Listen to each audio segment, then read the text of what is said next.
bolster your grade. If your paper is much better, that will do the same thing. Since it is, after all, writing intensive class. Does that make sense? So in other words, if you're on the low end of the spectrum insofar as the midterm was concerned and your paper grade is really that much better, then that will play the role that the final might have played in bolstering that grade. So what we'll do, I'll book it, right? But when is our test in this class? Do you anybody know off the top of their head? It's Friday at 3, I think. Perfect. I've got nothing else on Friday at all. Friday at 12? 12 to 2:30. Should we just meet like at about, can we meet at like 11:45? Does that work for people? Does anybody have a morning exam on Friday? So we'd better meet right at 12 then, because your morning exam might not get over until 11:30, right? So let's just meet, as close to before 12 as we can. How does that sound? Okay. Yeah. No, we'll meet. We'll take cabs down there, right? So we'll meet in front of the main house, and what they'll do is they'll give us. We're a group of 10, 9 or 10, so they'll give us 3 taxi cabs. And we'll go and we'll look at some stuff that we may not get to. I like for example, John Singer Sargent, who's fantastic, and Mary Cassatt, who are sort of coming up on our hit list. We may start to get to them, and then maybe go around and look at the paintings that, if your painting is there, we'll look at it as well. But sort of spend some time at the NGA, since we haven't done that all semester. We tried to once and it didn't work out, right? And in lieu of taking because if we don't do the final, we're supposed to do something. Otherwise, the people upstairs get mad at us. So that will be what we'll do instead, is that we will go to the NGA. If you ditch me, it will affect your grade. Okay? If you decide you can't come, then you should look at it as not coming to the final. It won't be as bad as that, but it won't be good either, right? So don't leave me high and dry. Okay? So yeah, so we'll meet there. Now, if you want to meet us there, if you're already downtown, more power to you, right? But let me know before we leave so we're not waiting for you, right? And if you want to stay down there instead of come back to campus, you can do that too, but I'll kind of need to know, right? So what I'll do is I'll send out an email to everybody to set up things, and you can respond to that email with any special instructions. Right? I'll meet you there. I don't need to ride back to campus. And that way we're not paying for taxis we don't need, right? We're not billing Marymount for stuff they don't need to be paying for, et cetera, et cetera. Okay? So that will be then on Friday. All right? Cool. Okay, so we're going to wrap up Winslow Homer and move into Thomas Akins today. So Ashley, Friday of test week, we're not going to have an exam. We're going to go down to the National Gallery instead, okay? And if your paper is, if you needed your exam grade to be better to bolster your grade, make sure your paper is as good as it can be, and that'll do the same thing. So in front of the main house before noon, just before noon, we'll head down there, spend the 2.5 hours down there, get back here, right? So look for an email from me sending that off, okay? 1, 2, 3, 4, 5, 6, 7, 8, 9, 10. That helps to set it up. All right, so we left off talking about Homer, and we were looking at these sporting pictures that he does, and talking about the various themes that he has, country life, childhood, and these sporting pictures. And a lot of people have talked about sporting pictures in America, and we'll have a chance when we get into Akins to sort of talk about them as well. Homer was himself an avid sportsman, fisherman in particular, but he seems to have had some knowledge of hunting as well, although there is less record of him as a huntsman as there is as a fisherman.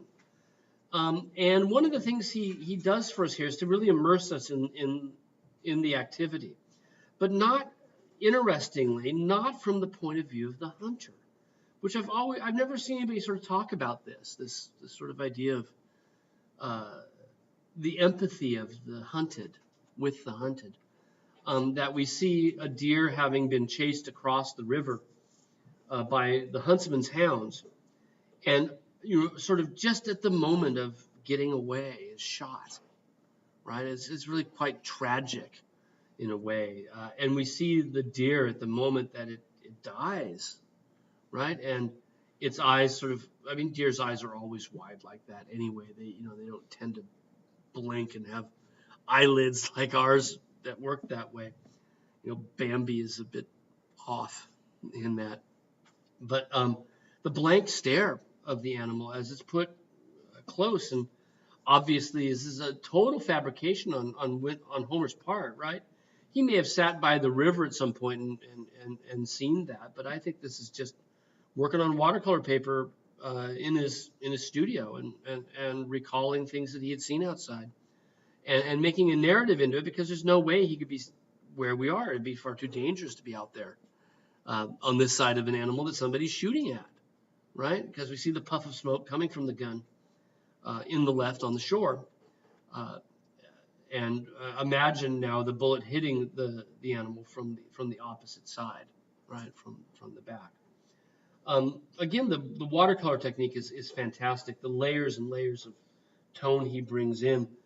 Even how little mistakes like the blue that comes over the hoof of the deer end up sort of making its immersion into the water that much more effective, and how in various places, whether it's the white of the shot or the waves of the rapids, how he's using the white of the paper for the highlights, right? Because this is transparent watercolor. He does add gouache into it, which is opaque, but a lot of it is transparent. And you can see the way in which he's built up these different areas in the same sort of, what do you want to say, gutsy sort of open application of paint that we saw with his oils as well.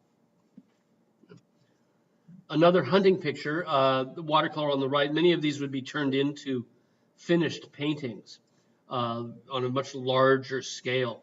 Hound and Hunter from 1892 shows a young boy who we might imagine having been the one that fired that shot in the previous picture. Now the deer has fallen into the river, and he's got to bring it on board, or at least tie it to the side of the boat until he gets to shore, so that he can, rack up his catch. And it shows him at this sort of moment of struggle of man against nature, leaning into the edge of the boat, and the canoe tipping up as he shifts his weight in the canoe. And there's this sense, really, in this particular picture that he might not be able to do all of this, because he's got to do a couple of different things, more than a couple, right? He's got to rope off that deer. He's got to get his canoe to the shore. He's got to get the dog back in the boat, right? All of these things are for him sort of this amalgam of different activities. And the question remains whether or not he can actually do this. And it's important on a certain level that he's younger, right? Here's a nice close-up of him. I think I might have another close-up coming.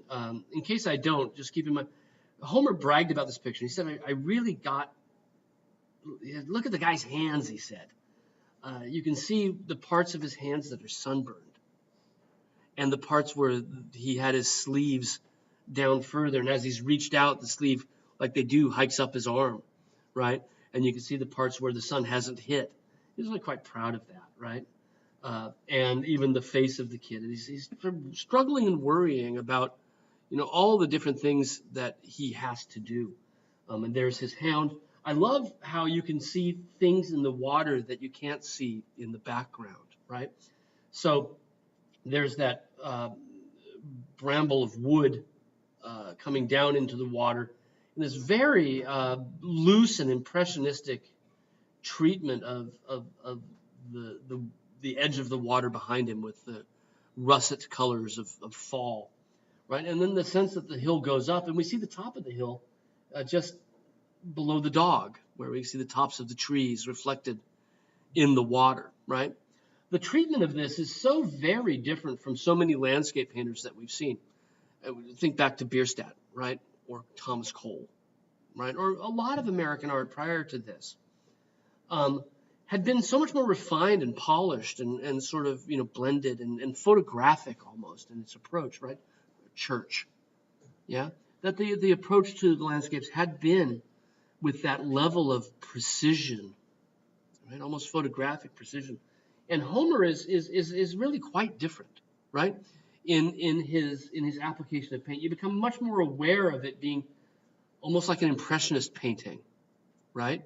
Where you're aware of every single brushstroke, and as you look at the work, you recall the movement of the brush over the canvas, and you can almost trace where the painter's been, like following footsteps in the snow or something, right? You know where he's been, because on a certain level, the paint stops describing and starts to just exist as paint. Does that make sense? Right? If we think about what we do as painters, I say we, many of you are in studio art classes, what a painter does, right? And traditionally what a painter has done is to apply paint in a way to describe what the subject matter of the painting is, right? And you think about the relationship between those strokes of paint and the subject that you're trying to illustrate. And for Homer, that dialogue between artist and subject matter begins to be balanced by a dialogue between artist and medium. That if we look at the waves that come off the back of the canoe, right?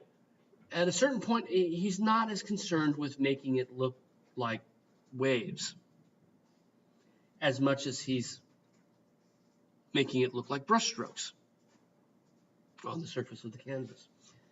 And that's something that we see regularly in really lots of painting from the 1860s onward, first in France and then elsewhere. And remember that Homer had been to France roughly the end of the 1860s, right? When people like Monet, Manet in France are doing exactly this, right? They're shifting their approach to painting to be something less realistic, to where less traditional in this approach, to where you become aware of the artifice of painting, right?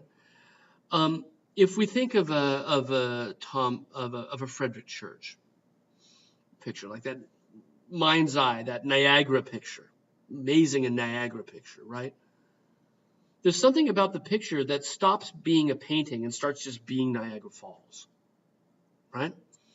You think about Bierstadt's amazing immersive landscapes. There's something about them that is not, it's an experience of a landscape, not an experience of a painting, if that makes sense, right? He immerses you in the thing he's illustrating. And that his final product is to try to evoke the subject of the painting, the thing that's illustrated. And with the Impressionists and with Homer, who, again, sort of doesn't go back, right? He seems to be understanding Impressionism from afar. His works become both at once. On the one hand, yeah, we're very much concerned with the subject matter that he paints, and he's very much concerned with it as well. But on the other hand, it's impressive in the way in which he leaves it unfinished, so to speak, right? Or what might be called unfinished in the 19th century, right? And sketchier, right? More spontaneous looking. I think on a certain level, what we're getting at here with Homer, and we'll see even more with other artists in the 80s and 90s, is exactly the change in taste toward art, toward something more modern. Exactly that change in taste that maybe doomed Bierstadt and The Last of the Buffalo. We talked about the fact that when that was, they said, hey, it's too big, right? When really that there were other things. People wanted something different. What did they want that was different? They wanted maybe something like this, right? Maybe the taste had changed towards something that was more radically modern in the approach to the application of paint, right? Bierstadt's still working in an early 19th century motif at that point. Right? Nice close-up of the hands. Not every part of it is sketchy, right? That's the great thing about it, is that he'll bring the resolution around at different parts, like the face and the hands, right? And again, now we can see the sunburn that he champions so much, and wonderful to struggle. It makes the deer, from the watercolor, the deer is deeper into the water. The struggle becomes much more heightened. And again, the reflections, right, on the water in the foreground, still really marvelously rendered, even though sketchy in the application. Our last Homer, and again, one of these, sporting pictures, right and left, obviously staged again. There's no way he could be where we are, because we see two ducks being shot by a huntsman, and we can actually see the huntsman behind the webbed feet of the duck on the left, right, shooting directly at us. So it's a totally artificial scene. Many people have pointed to Audubon's bird books and said that maybe he picked up the theme by sort of turning this book plate of two ducks, the golden-eyed duck, right, into now a narrative scene of sorts. Certainly it's the same breed of duck, and that makes all sorts of sense that he's deriving something from Audubon, but in fact now turning it into another in this long series of sporting pictures. Right? Here's a nice close-up of that one great flash of orange that comes out of the gun in the hunter on the canoe up against the waves, the other man behind him steering the canoe, holding it steady, attempting to hold it steady as he's shooting. I'm not quite sure what this was called when it was first displayed, but when it was on public display, a huntsman saw it and said, "You ought to call this right and left." And the title refers to a sort of a hunter's slang, which comes from being able to kill two birds with a double-barreled shotgun, right? So the way a double-barreled shotgun works, right? You guys know this, right? Each barrel fires independently, right? So you have different triggers for the left and the right barrel in a double-barreled shotgun, right? That's the whole point, is you can shoot twice, right, without reloading, okay?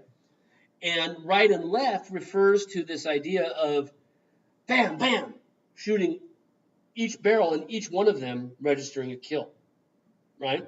So the hunter tells Homer, this is what you ought to call your picture, is right and left, right? Because, in fact, it looks as if he's hit both ducks, right?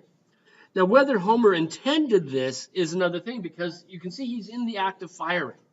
So have both ducks actually been hit or not, right? And there's some debate as whether or not Homer even intends this to be the case. Does he, are they being hit? Has one been hit and the other one not, right? Is the duck evading rather than dying? But it's an interesting picture in that it gives us in a larger oil paint the same thing we saw with the hunting scene in the Adirondacks that we started with, which is this image of Homer almost empathizing with the prey, right? There's something about this picture when you see it that it's just hard not to kind of feel sorry for the duck and never want to have magret again, or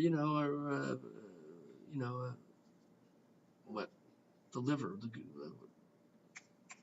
pate, right? Ever again, because there's something about it that's like, oh gosh. And I think I mentioned this before, that every chefs say that everybody ought to slaughter something before you eat meat, because that's what it's all about, right? Anyway, there we are. This is painted the year before Homer died, which is quite late, really, if we think about it, 1910. I do love looking at these pictures close up and thinking about one day getting back and trying to be an artist again, and realizing the degree to which making paint is not just painting a duck against a gray background.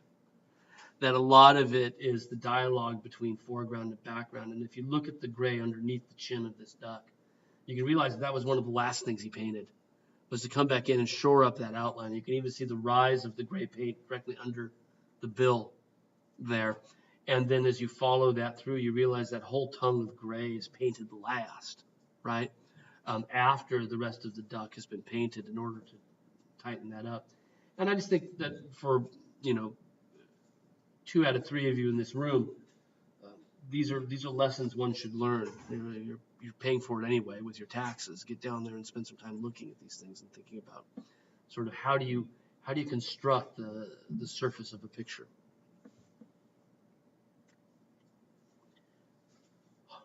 Eakins, our other great realist painter of the late 18th century or 19th century. We've already read quite a bit about him, a very difficult essay about him, right, that talked about some of the gender issues involved with Eakins' work. We'll now sort of step back and look at these things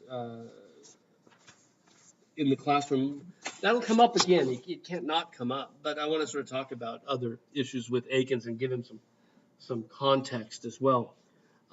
He's a career Philadelphian. He was born in Philadelphia, spent almost in the entirety of his career in Philadelphia, whereas Homer was New York, Massachusetts, and then Maine, right?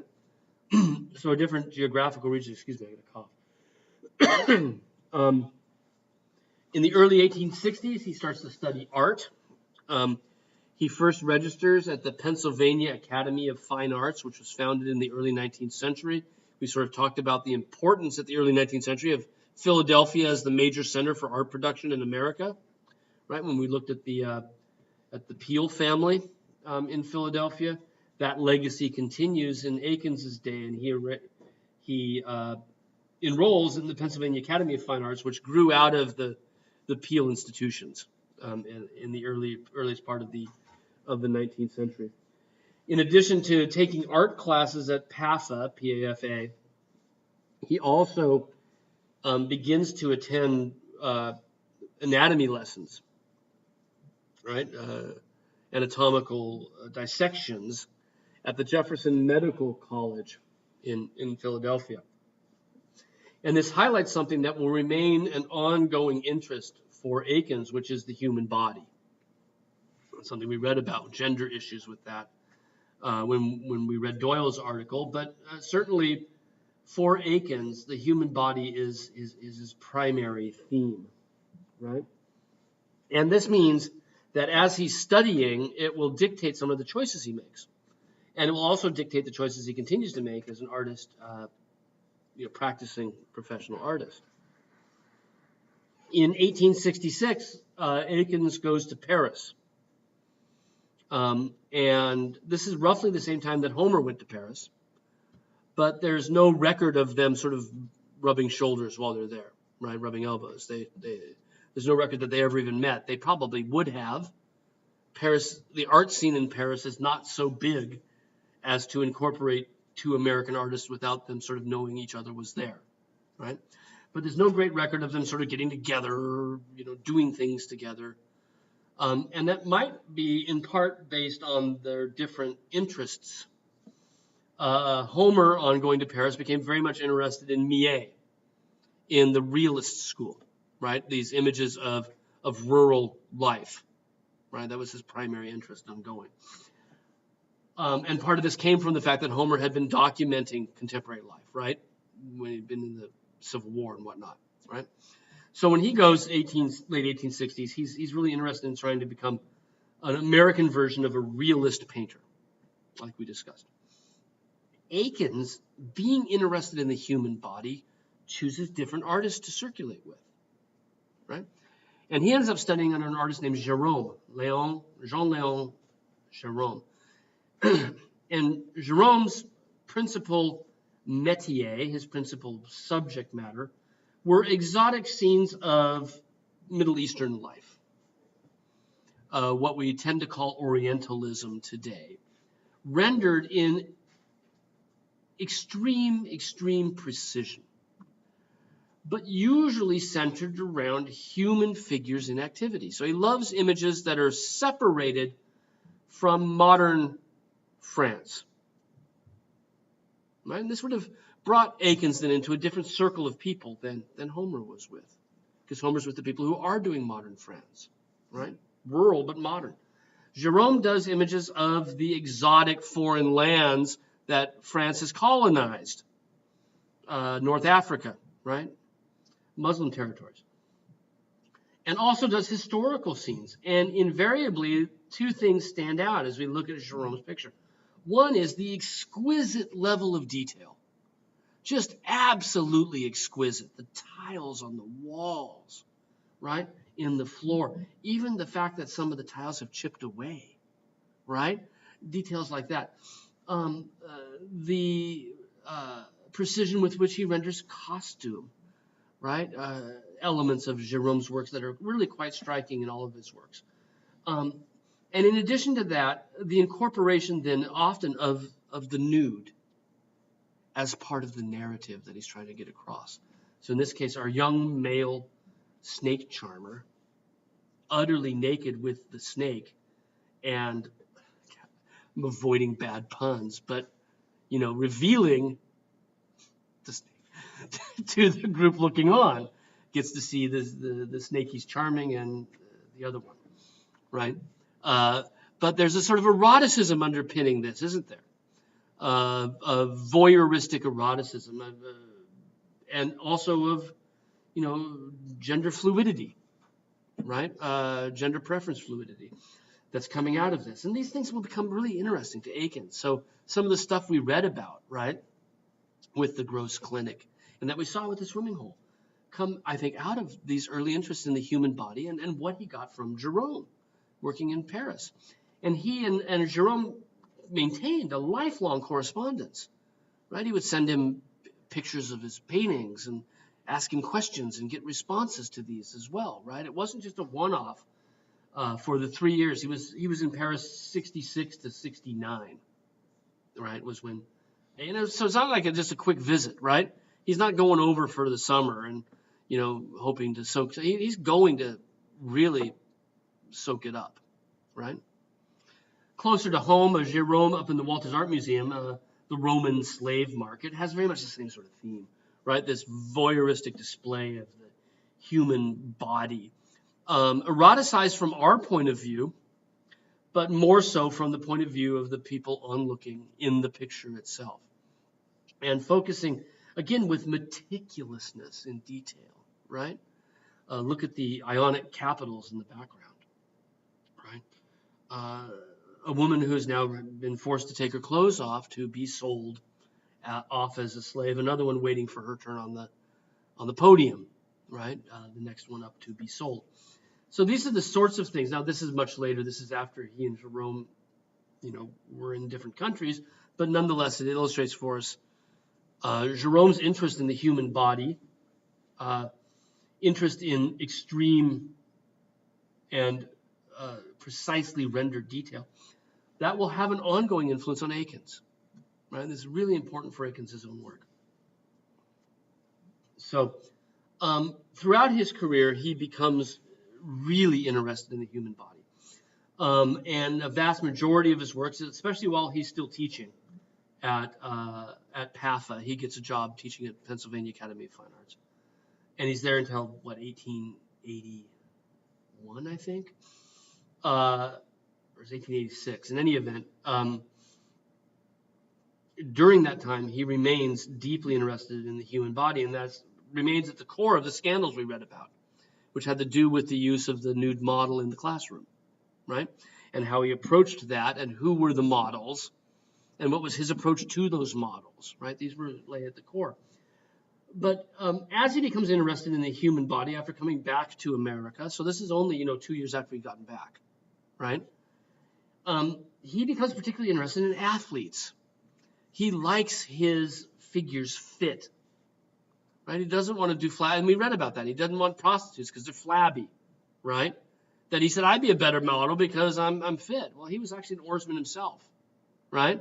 So he understood this whole practice, and he looked at modern athletes, looked at oarsmen. He looked at baseball players, right? Boxers, and he realized that in America, these images of athletes performing are the closest he's ever going to be able to get to doing nude figures. He doesn't have the same sort of leeway that Jerome has in France to just give you the nude. Because America's just, we still have that puritanical streak from way back when, where we're worried about this, worried about nudity in art, right? And so he often wrote about these and said, not only are these the closest thing I'm going to get to doing the nude, but also I'm not going to have much chance to do female nudes either, simply because they're, no Title IX, no female athleticism on the same level, right? Public displays of athleticism. So our tank-topped, arm and leg bearing men are for him American nudes, right? This is where he's going to have that opportunity, is doing images of these. And as he studies these athletic bodies, he realizes that the strapping strength that they have, right? He said, this was proof to me, Akins said, that when Greek sculptors did athletes, they were doing it from life. That's what he thought, right? That these must have posed athletes and done it, because I'm seeing the same thing in modern American athletes that Greek sculptors like Myron would have seen in ancient Greek athletes, right? So he puts these pictures forth as sort of modern Olympiads, right? Modern Olympians, these oarsmen as perfect paragons of an ideal physical type for him, right? And he paints rowing pictures a lot, like quite a few of them. And here, this picture's up in the Met in New York. Max Schmidt in a single scull. A scull is what you call the rowing boat, right? You guys know this because of the Georgetown Club across the Potomac from here, perhaps. But there is Max Schmidt in a single scull. Relaxing, he's just gotten done rowing, and you can see Akins knows this stuff really well. The boat's going to come around the hook this way, and you can see where he's stopped rowing because you can still see the waves from where the oars hit the water, right, moving back into the distance. And at a certain point, right here, right, he stops rowing, and then he just stops and poses. And this is kind of artifice that you're right there, right? You're not on the bank watching this. You're in the middle of the river with him, so that you participate with him in this image, right? You're not just an onlooker, right? You're a participant, and he's turning around to look at you because you got there first. Maybe he's upset that he lost. Maybe he's proud that you were able to beat him. But right now, right, he stopped rowing, he's put his oars in, and they're dragging as he moves through the water. And Akins, because he was an oarsman himself, really knew this protocol incredibly well. And in fact, you can see going the other direction, and this is in Philadelphia, right? This is Schuylkill River in Philadelphia. Another oarsman going this direction, that's still at it, and we can still see the footprints, right, of his, I don't know where they go this way, like that, right? Those are the different oar places like that. Going the opposite direction and still at it, right? And that oarsman is a self-portrait. That's Akins himself, right? So he knows this activity really, really well. And his rowing pictures are not only his own particular interest in this, but they also balance with his interest in trying to find a subject matter that allows him to explore the human body in a way that Jerome had done, knowing that what Jerome had done would not fly in America, right? Because of puritanical legacy, right? That you can't just do a sexy Roman slave market, right? Scene, because there's just no audience for that here. So this is his solution. Right? The Bigland brothers, Barney and I forget the other one's name, John and Barney Bigland were professional oarsmen and had become kind of all the rage, and they were touring around the East Coast. And so we see them here. This is also in New York, the Pair Oars show. Sort of the same boat, but from a different angle. And they had come to Philadelphia in 1872 to take part in the very first rowing race in America, right? And that seems to be what inspired Akins to take them up as a subject, particularly in our image. People think that the image on the left is, in fact, the actual first rowing race ever held in America. Right? We'll look at some details to talk about why. On the right, we see them working their way past the bridge abutment, looming in the background, but in very much the exact same outfits as we see them in our picture. Now, the body comes out of his teaching under Jerome, his interest in the body. Of course, he was already doing anatomical studies even before going to Paris, right? He was already attending the Jefferson Medical College. But also the thing that he gets from Jerome is meticulousness. Really amazing attention to detail. And this blows me away about Akins whenever I think about him. I mean, you know, that whole Doyle article just leaves a kind of nasty taste in my mouth. It's just weird stuff. Right? But the paintings themselves are so amazing. And his approach to painting so extraordinary. In these pictures, right, in both of them, he did perspective studies to get the waves right. Right? So he set up a perspective grid and then tried to figure out how the waves would recede into distance, which is a sort of, it's anti-impressionism, right? It's not at all sort of quick and sort of, oh, I just saw this and I'll try and capture how it feels.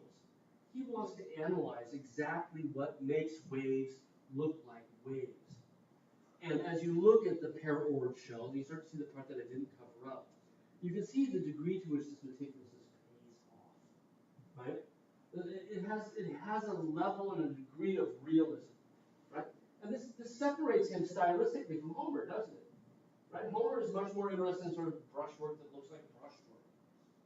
And for Akins, there's this, it's not tight, but it is precise, right?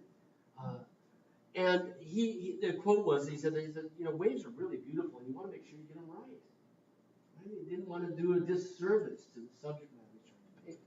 So in order to capture the sense of the rippling water, he does it all in perspective.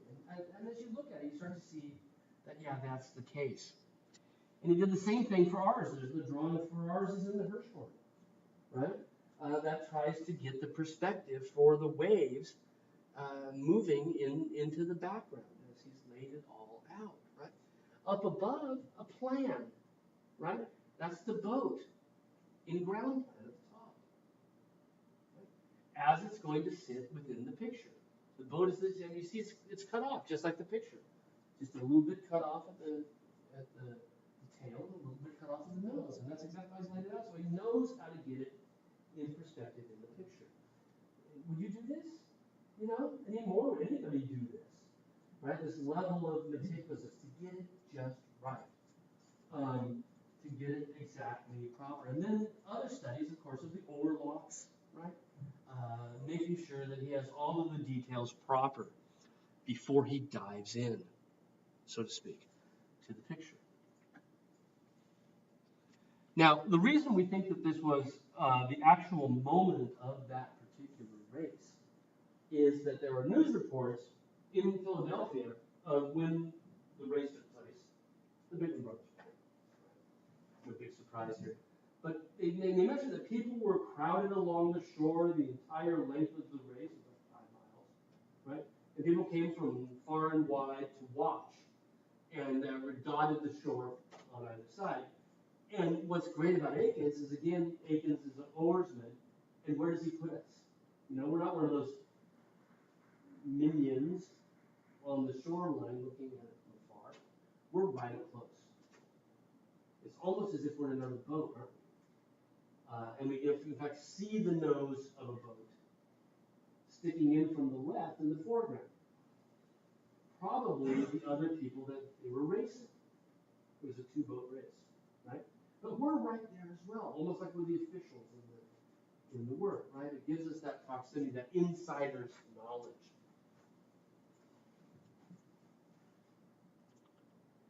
The news reports even mention steamships moving alongside of them, right behind them, so as not to make a wake, right? But there as well, and Akins includes all of these as well. He captures some of the sense of the fanfare. This is Barney Biglin, right? You'll notice the water dripping off of the oar into the river, right? Just this few drips there. But if you look at it and you think about the Max Schmidt picture we just saw, you'll notice that they're not rowing yet, right? They haven't dug in to start. And it's what most people think is that this is the moment before the race begins, right? Before the starting line. Because you don't see other gaps of water to suggest that they've been moving. So they're pausing, they're waiting, right? It's the moment of drama before the race. And Barney, right, the one who can see his partner, he can look ahead and he can watch John, is doing what he's supposed to do, and Akins knows this. His job is to wait. And as soon as he hears the gun, he doesn't start until John starts. Because he's going to time it, right? They got to hit the water at the same time. And he knows that, right? And John can't watch him, right? He has to watch John. So what Akins is focusing on is this professionalism, right? This intense scrutiny, waiting on one hand for the sound, but also waiting so that he can hit the water at the same time as Burton does. And that shows Akins' own professional knowledge of what they're doing, right?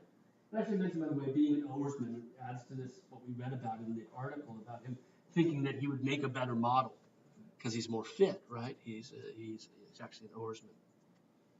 Right? So Barney's waiting for John. John's waiting for the starting gun and just listening, right? And ready to go. The Biglins eventually won by 5 lengths, right? So they blew the competition out of the water, so to speak. And here we see the moment sort of before it all begins.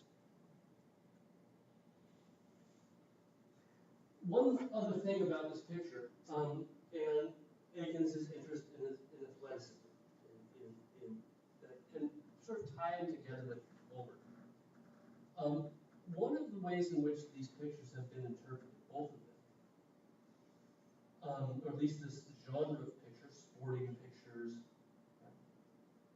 is as a reaction to effects that the Industrial Revolution had on men in America.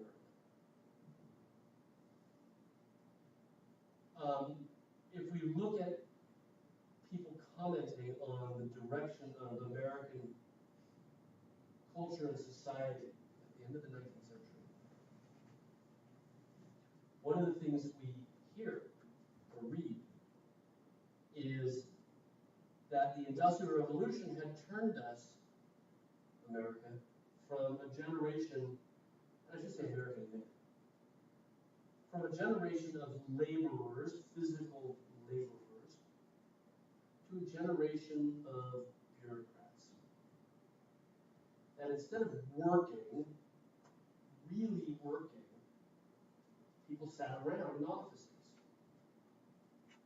That they were working with their minds as opposed to working with their bodies. And that shift away from the physical strength of the American man was a problematic direction to be headed. And so when we look at Akins and Homer, and we look at these images of athleticism, strength, even if there's this sort of unsure future, for Homer at least, right? We don't know if he's going to succeed or not. But he's up there vying against the elements.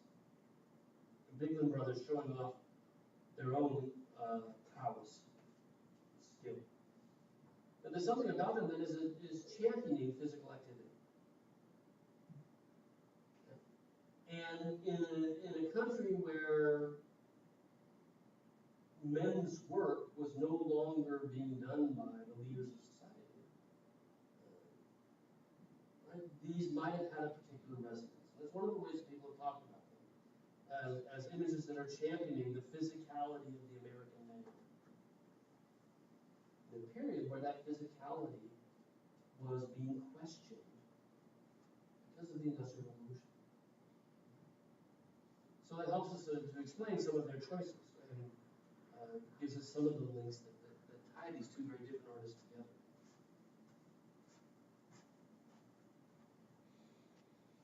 Athletes and babies. Right.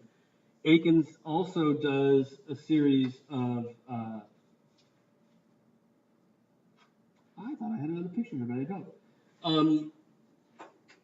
Also does a series of images of close friends on returning from Paris.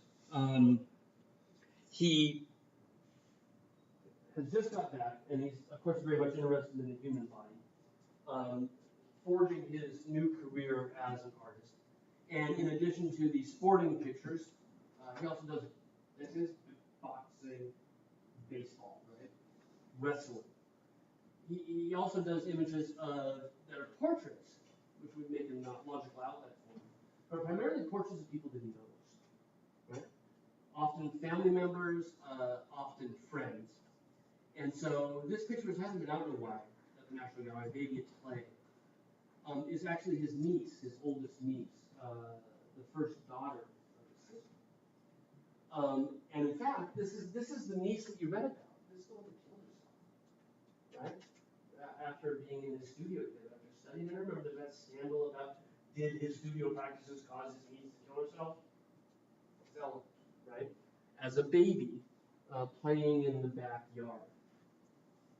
Now, again, it just makes some sense to kind of compare these two artists because they're working at the same time and sort of approaching things differently.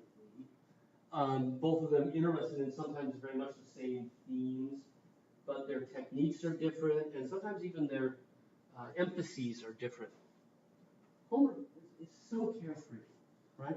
Homer presents the great farmland as this idyllic respite from the pressures of city life, right?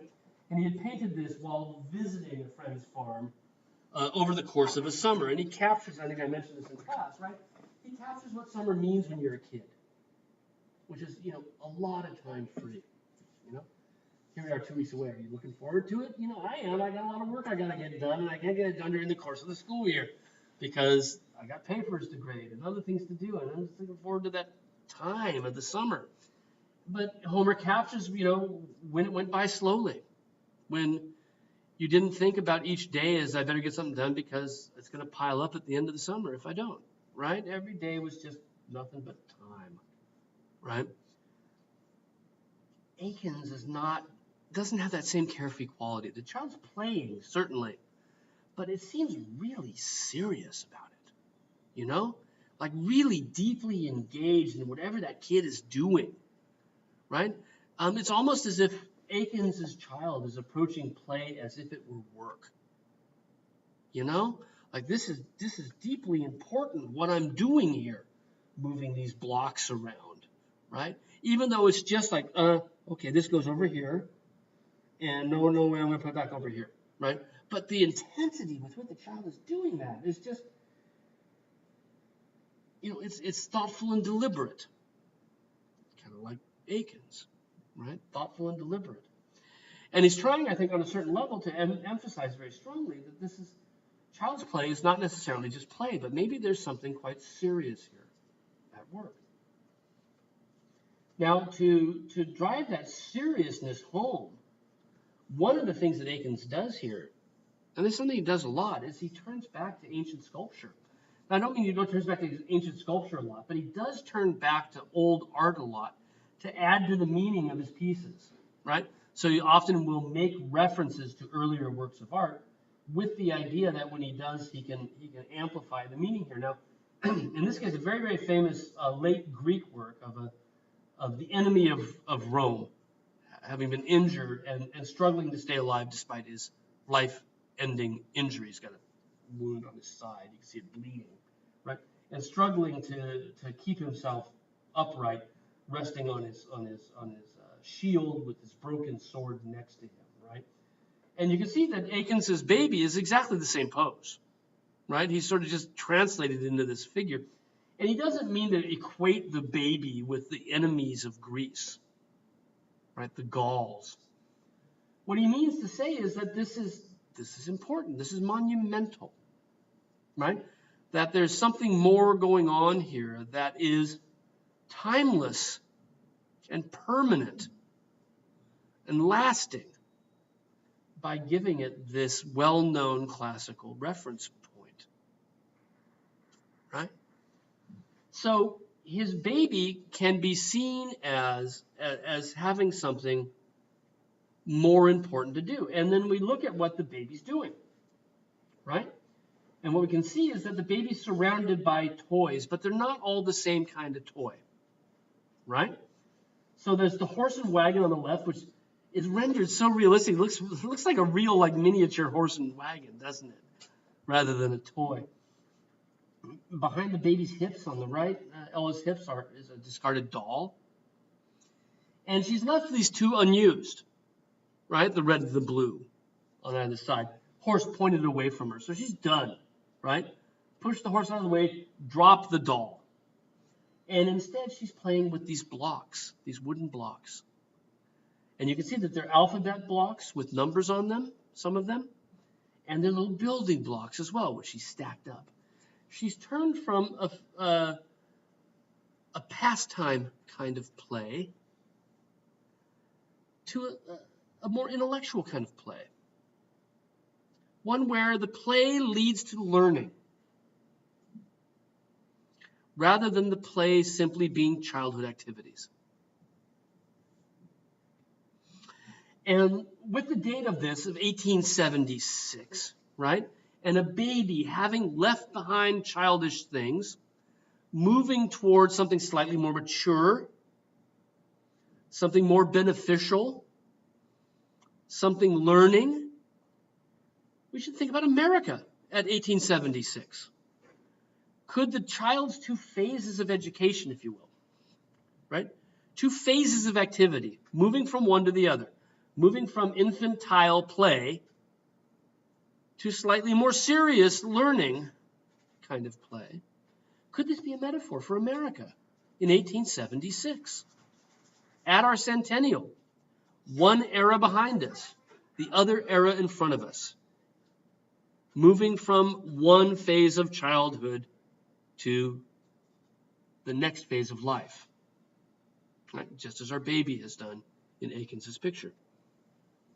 Remember that theme was on people's minds, especially using children as a metaphor for America at the centennial. Right? Children as a way of looking from our first century to children pointing the way to the future. So Homer's breezing up, where the child takes the till. The old man simply holds the sail. Right? The old man is the past, the child is the future. Akinson's child probably also very much the future. Some good details here of our blocks, and you can see that some of the sides of the blocks have letters. Again, Akins's meticulousness, right? It's just phenomenal in this. Also, like, he signs in perspective on the bricks, right? As if the signature were carved into the bricks. But also you can see Roman numerals on the sides of some of the blocks as well. And you can see that in addition to the word and number blocks that Ella has, she also has these building blocks. These were invented by Friedrich Froebel. They're often called the Froebel blocks. And they're a staple of kindergarten play because Froebel, who had died in 1852, I think, he was the guy that invented the term kindergarten. Right? And only after his death were these ideas being incorporated in American education. Right? The idea that children at play can be developing intellectual capacity through their play. That was Froebel's sort of great idea, was to turn children's play, allow them to play, but profit from the activity so that you can benefit the child, right? And so a kindergarten, a garden for kids, right, was his term. He's the first one that came up with it. And those ideas about education are coming into America at exactly this time, right? And so what we see is a child following Froebel's ideas, moving away from silly pastimes and moving instead towards educational pastimes that are no less fun, right? Still entertaining, still worthwhile doing, but at the same time are also educational. These are Froebel's ideas, right? And they're current in America in the 1870s. So this baby at play has multiple resonant meanings, right? Not simply America at the crossroads, America moving forward, especially after the Civil War, but also this idea of changes to the educational system that are happening in America at exactly this time.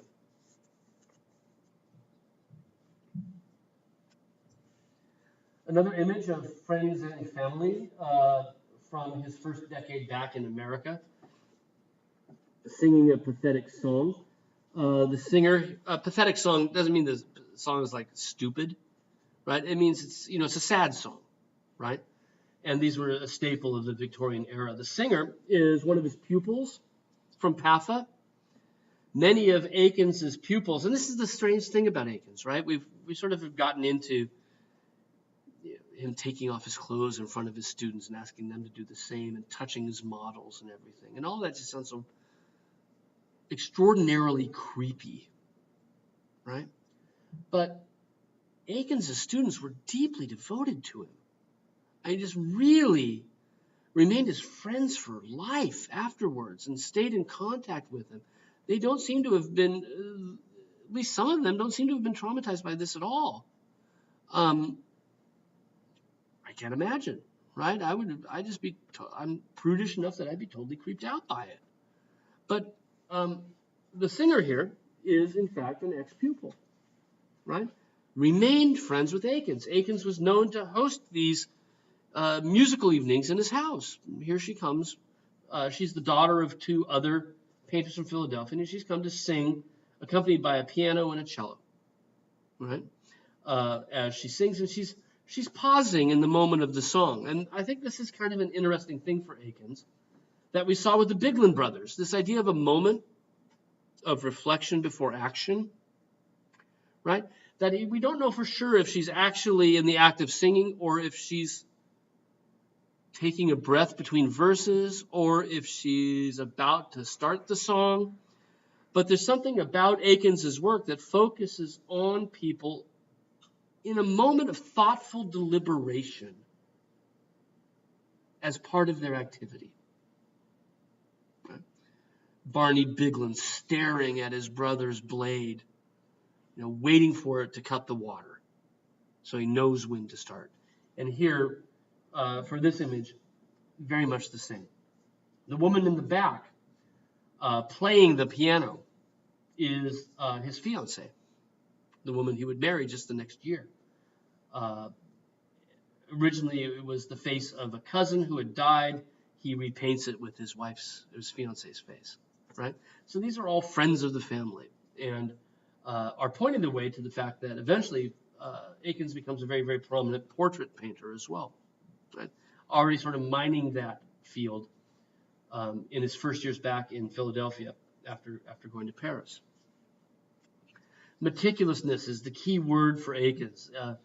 To arrive at the final composition, Aikins is always working these things through multiple variations and making sure that with every tiny detail, he's worked it out as tightly as he possibly can so that there are no surprises with the final composition.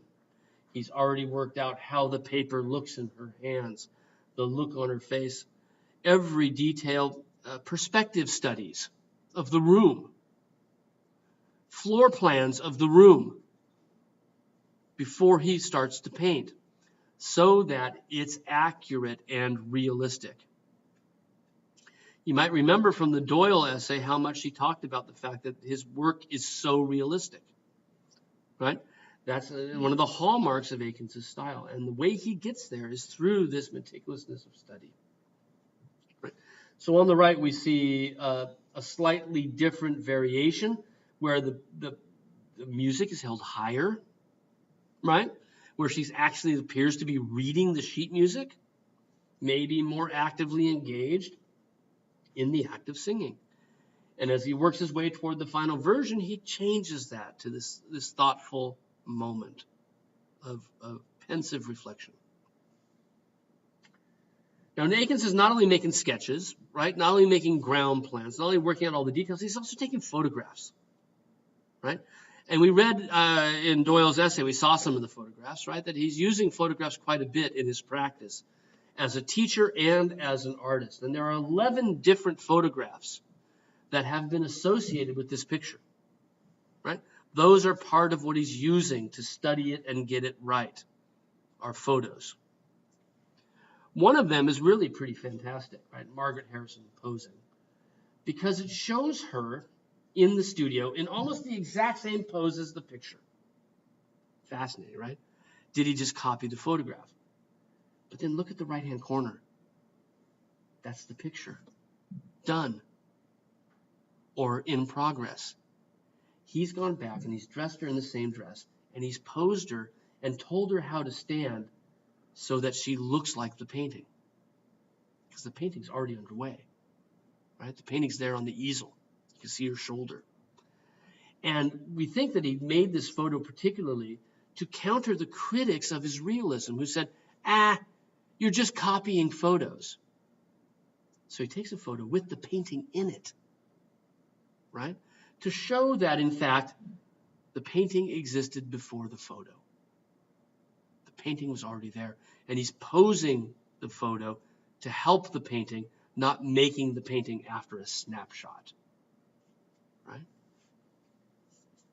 So Akins is this incredibly meticulous worker.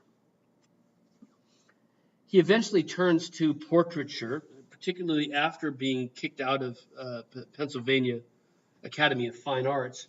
He turns to portraiture, but here again, he continues to paint people he knows. Over in the Phillips collection, one of the most outstanding of his portraits, because it reflects what is great about an Akins portrait. And these are portraits rather than genre studies, like the one on the left. His ability to capture psyche, his ability to not only make it look like the person, but also to capture what's going on beneath the surface. Right? Amelia Van Buren was another student from his life drawing classes, right? Had taken classes under Akins. I guess she'd probably seen him naked, right? Who knows if she posed for him or not, but certainly she's in the classes where that's being asked to do. And she remained a lifelong friend of Akins. And here, 5 years after he's left PAFA, the academy, she's come over to sit for a portrait, right? It would be painted by him. And you can see the degree to which he captures her sort of melancholy psyche.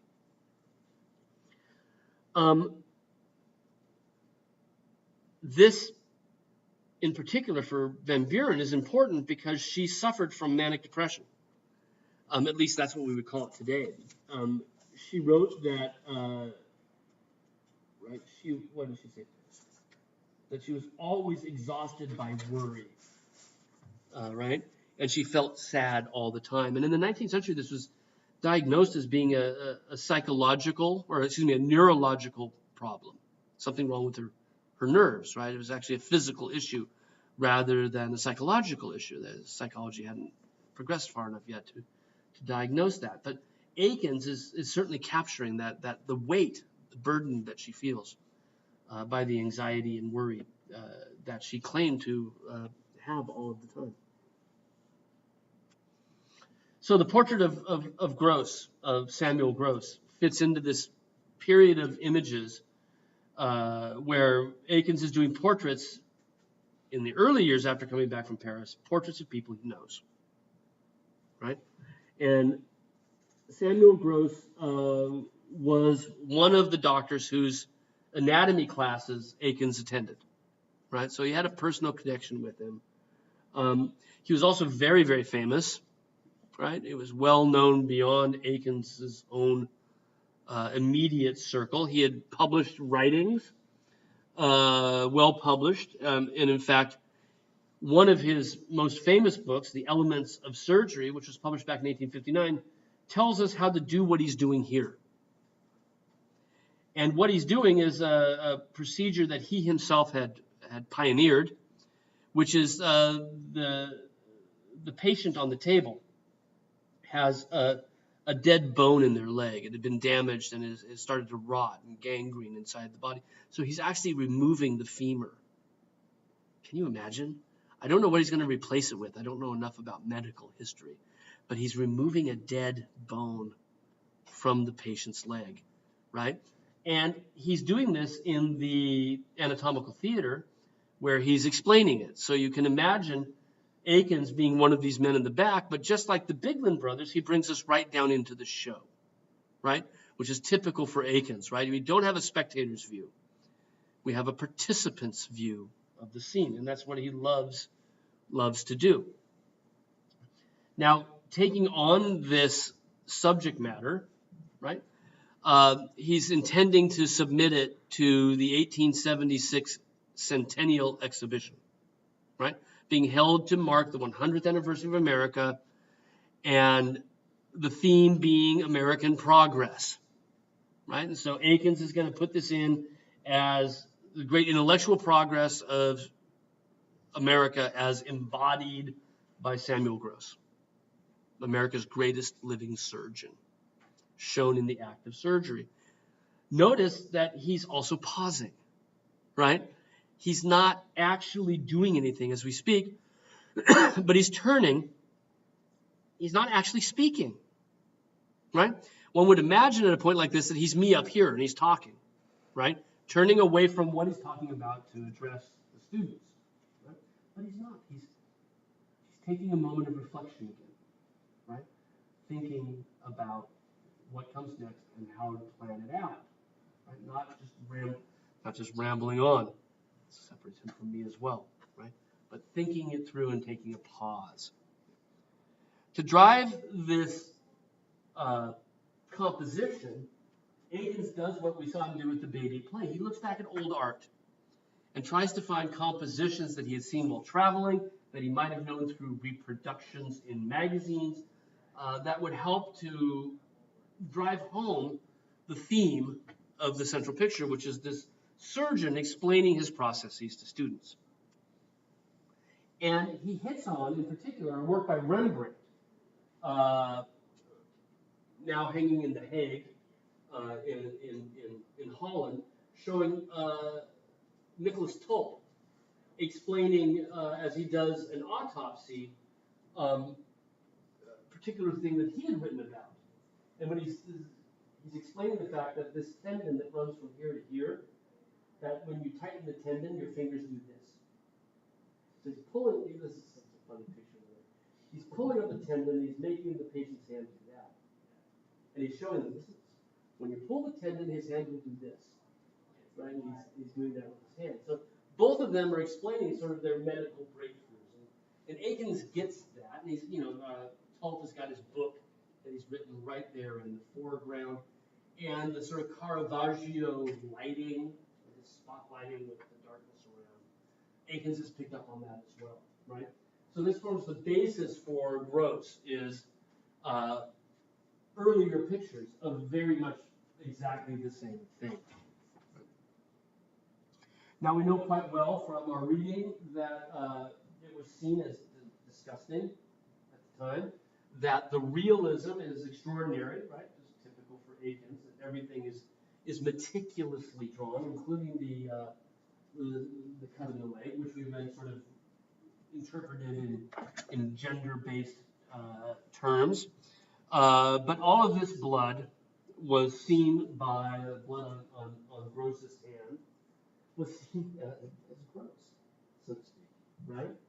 And Aikens wants us to have that same reaction. I think he's kind of a provocateur, and he even gives us someone as a surrogate, like this is how you should react to the picture, right? This is how one can. But at the same time, I think he's also making a statement about how intellectuals react to things. Gross. Hand covered in blood, right? Not wearing, this is before surgical gloves, right? Hand covered in blood, right? You can see it on his fingernail. Everybody else deeply professionally engaged with the body, right? With the patient. None of them flinched. Our record keeper directly behind him catching a bit of light also just, okay. And they're all men. And there's one woman in the picture. And she's reacting emotionally.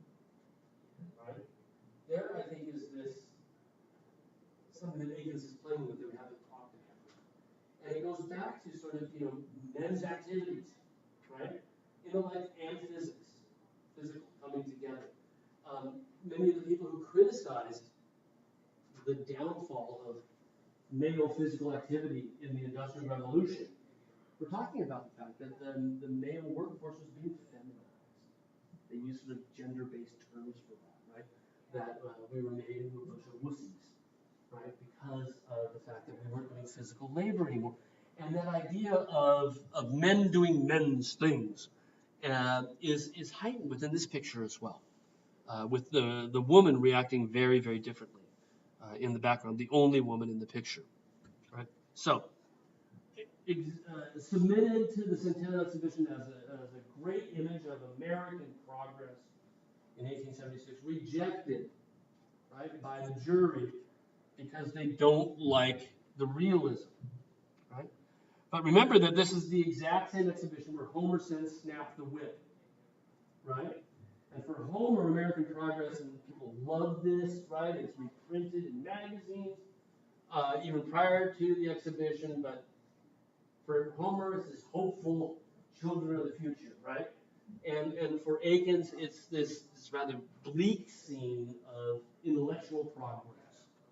And as we know, it was rejected. It was finally hung in a part of that exhibition that was not devoted to art.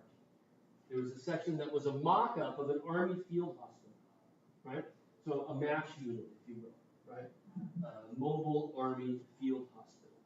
And with beds and chairs, and it was hung in that room.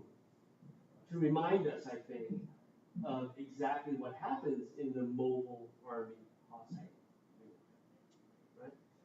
So his realism sort of gets the best of him here. I don't know why I have him up. Pausing at a moment of reflection, right? Maybe end with that as well. In that this is something I think for Akins is a key part. All of his figures, even as they're engaged in physical activities, all of them are very, very much interested in, or he as an artist is very much interested in these moments of intellectual thought that goes into the physical activity. We're not just flexing our muscles, right? We're using our minds as well. And that's something that we see really throughout Akins' work. Now we have a couple more pictures by Akins to look at. We're going to spend some time with a little bit of time with the William Rush picture that was talked about in the article on the swimming pool. Because we have some of these studies for them in the local collection. So we'll look at those on Friday, right? And then I'm not sure where we're headed now. We'll figure it out. Right? Okay, I'll see you guys on Friday.